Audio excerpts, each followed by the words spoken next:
Hi കൂട്ടുകാരെ, സുനു വ്ളോഗ്സിലേക്ക് എല്ലാ കൂട്ടുകാർക്കും സ്വാഗതം. നാടൻ പച്ചമുളക് അത് നിറയെ കായ്ക്കാൻ ഞാൻ ചെയ്യുന്ന കുറച്ച് വളങ്ങളുണ്ട്. അതെന്താണെന്ന് നോക്കാം. വീഡിയോയിലേക്ക്. എൻ്റെ ചാനൽ സബ്സ്ക്രൈബ് ചെയ്യാത്ത കൂട്ടുകാരാണെങ്കിൽ ചാനൽ സബ്സ്ക്രൈബ് ചെയ്യുക, ലൈക്ക് ചെയ്യുക, ഷെയർ ചെയ്യുക.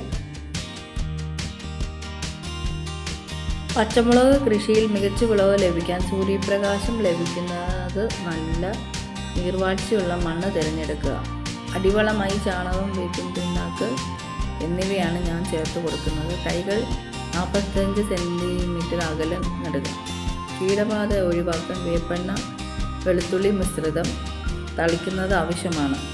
ജൈവ വളങ്ങളാണ് ഞാൻ നൽകാറുള്ളത്. ഞാൻ വീട്ടിൽ കൊടുക്കുന്ന വളം ചാണകപ്പൊടിയും വേപ്പിൻ പിണ്ണാക്കും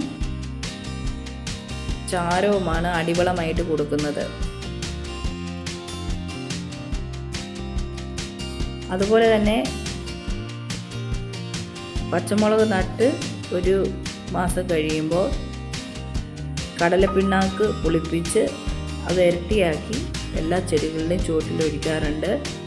പിന്നെ കീടനിയന്ത്രണത്തിനായി ഫിഷമിന സ്പ്രേ ചെയ്യാറുണ്ട്.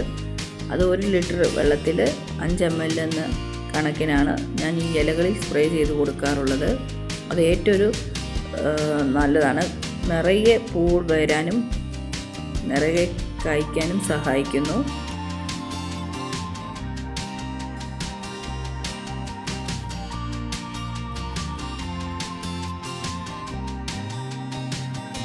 കീടങ്ങളെ നിയന്ത്രിക്കാൻ വേണ്ടി വേപ്പെണ്ണ, വെളുത്തുള്ളി മിശ്രിതം സ്പ്രേ ചെയ്യുന്നതും നല്ലതാണ്. മികച്ച ഇനം വിത്തിനങ്ങൾ എന്ന് പറഞ്ഞാൽ ജ്വാലാമുഖി, ജ്വാലാസഖി, അനുഗ്രഹ, വെള്ളയായണി സമൃദ്ധി, വെള്ളയായണി തേജസ് എന്നിവ കേരളത്തിൽ അനുയോജ്യമായാണ് വളരുന്നത്. നല്ല ഇനം വിത്തുകളാണ് ഇവ.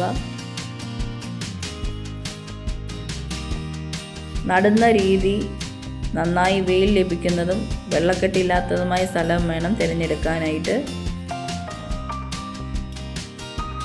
ഗ്രോ ബാഗിലാണ് നടുന്നതെങ്കിൽ ചാണകപ്പൊടി, മണ്ണ്, മണൽ, ചകിരിച്ചോറ് എന്നിവ തുല്യ അളവിൽ കലർത്തിയ മിശ്രിതം ഉപയോഗിക്കാം. തൈകൾ തമ്മിൽ ഏകദേശം 45-60 സെൻറ്റിമീറ്റർ അകലം പാലിക്കുന്നത് രോഗങ്ങൾ പടരുന്നതിന് തടയാൻ സഹായിക്കുന്നു.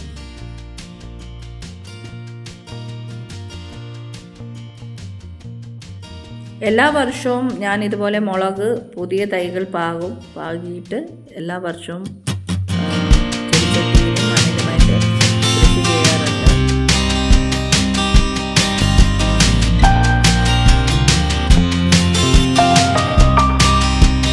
ഇടയ്ക്ക് നമ്മൾ ചെടിച്ചട്ടിയുടെ ചുവട്ടിൽ മണ്ണ് നിരത്തി കൊടുക്കണം. പിന്നെ ഉള്ളിയുടെ തൊലിയെ നമ്മൾ വീട്ടിൽ പച്ചക്കറി വേസ്റ്റ് ഉണ്ടല്ലോ, അതിൽ ഉള്ളിയുടെ തൊലി മാത്രം മികച്ചൊരു വളമാണ് കേട്ടോ. ചുമന്നുള്ളിയായാലും വെളുത്തുള്ളിയായാലും കുറച്ച് മണ്ണൂടെ ഇടയ്ക്ക് അതിന് ചുവട്ടിലെ മണ്ണ് നിറക്കി കൊടുക്കണം. ഗർഭം നിലനിർത്താൻ വേണ്ടിയാണ് അങ്ങനെ ചെയ്യുന്നത്.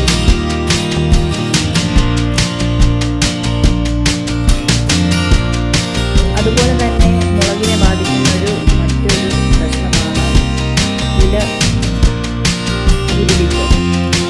മുളകിനെ ബാധിക്കുന്ന ഈ പ്രശ്നത്തിന് വേപ്പെണ്ണ, വെളുത്തുള്ളി മിശ്രിതം അല്ലെങ്കിൽ കറ്റാർ വാഴയുടെ നീര് തളിക്കുന്നത് ഫലപ്രദമാണ്. കുരുശല്യം അകറ്റാൻ കാന്താരിമുളകും വെളുത്തുള്ളിയും ചേർത്ത് ലായനി തളിക്കുന്നത് കീടങ്ങളെ അകറ്റാൻ സഹായിക്കുന്നു.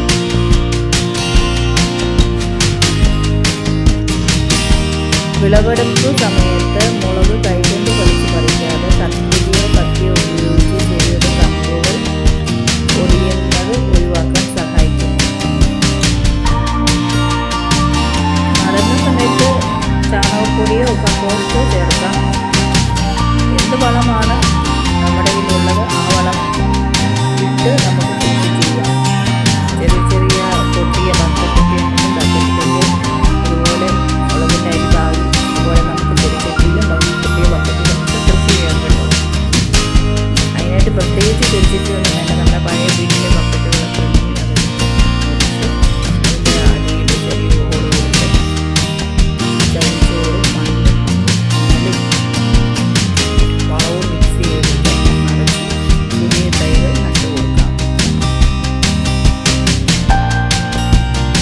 ചെടിച്ചട്ടിയിലാണ് പച്ചമുളക് 3-4 ചെടിച്ചട്ടിയിലും ബക്കറ്റിലുമൊക്കെയാണ് നട്ടിരിക്കുന്നത്.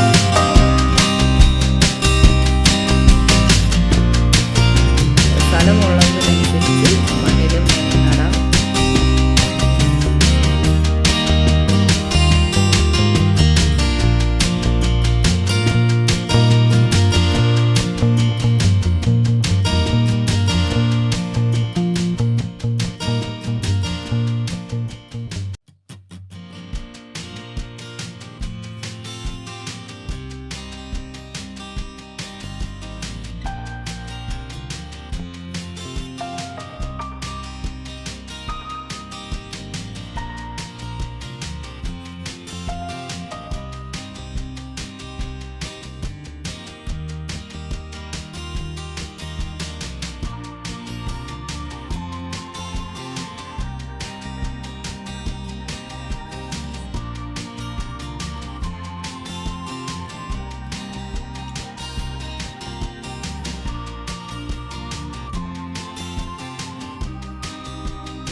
നിറയെ കായ്ക്കാൻ വേണ്ടി നമ്മൾ ഈ ഫിഷമിൻ ആസിഡ് സ്പ്രേ ചെയ്യുന്നത് ഏറ്റവും നല്ലതാണ്. നിറയെ കീടശല്യത്തിനും രക്ഷിക്കും. അതുപോലെ തന്നെ നിറയെ പൂക്കളുണ്ടാവും, നിറയെ കായ്കളുണ്ടാവും.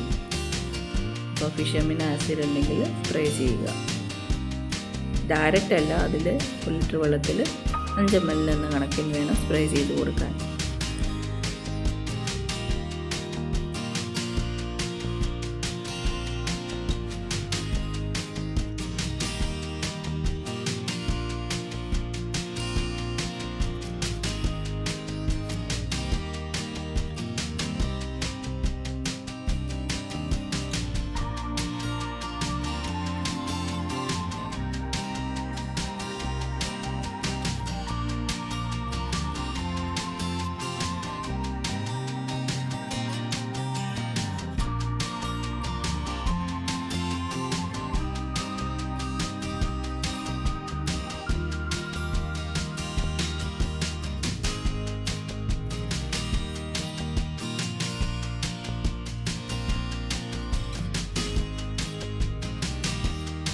എല്ലാ കൂട്ടുകാരുടെയും സപ്പോർട്ട് പ്രതീക്ഷിക്കുന്നു.